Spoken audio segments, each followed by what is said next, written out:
राजस्थान के जालोर में एक कहावत अक्सर सुनने को मिलती है कि अटे तो पोपा बहिरो राज।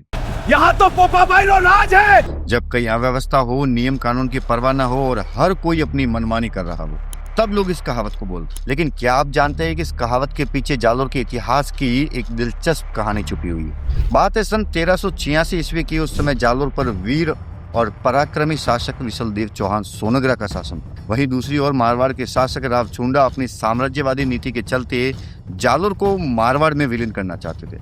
रावछुंडा ने कई बार जालोर पर आक्रमण किया, लेकिन हर बार उन्हें हार का सामना करना पड़ा, क्योंकि विशलदेव एक शक्तिशाली और साहसी राजा थे। सीधे युद्ध में जीतना तो मुश्किल था, इसलिए रावछुंडा ने एक चाल चली। उन्होंने अपने पुत्र रणमल के साथ मिलकर योजना बनाई और रणमल की बहन की सगाई विशलदेव से कर दी। शादी के बहाने विशलदेव को मंडोर बुलाया गया, जो उस समय मारवाड़ की राजधानी कहा जाता था, क्योंकि उस दौर में जोधपुर शहर बना ही नहीं था। जब विशलदेव अपनी बारात लेकर मंडोर पहुंचे तो स्वागत के नाम पर घात लगाकर हमला कर दिया गया। रावछुंडा और उनके पुत्रों ने धोखे से भारत पर हमला कर दिया। विशलदेव ने अंत तक वीरता से युद्ध किया, लेकिन अंत में वीरगति को प्राप्त हो गए।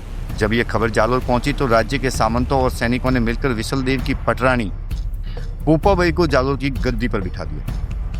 कहा जाता है कि पोपाबाई स्वभाव से शांत थी, लेकिन उन्हें आभूषण और ऐशो आराम का बहुत शौक था। जो भी व्यक्ति अपनी फरियाद लेकर दरबार में आता, अगर उसने अच्छे आभूषण पहने होते तो रानी उनकी बात तुरंत सुन लेती थी। और यही कारण था कि धीरे धीरे राज्य की व्यवस्था कमजोर होने लगी, न्याय की व्यवस्था बिगड़ने लगी और राज्य में अराजकता फैल गई। तभी से लोगों ने कहना शुरू कर दिया कि अटे तो पोपा बहिरो राज है, यानी ऐसी जगह जहां व्यवस्था न हो, शासन कमजोर हो और हर तरफ मनमानी चल रही हो।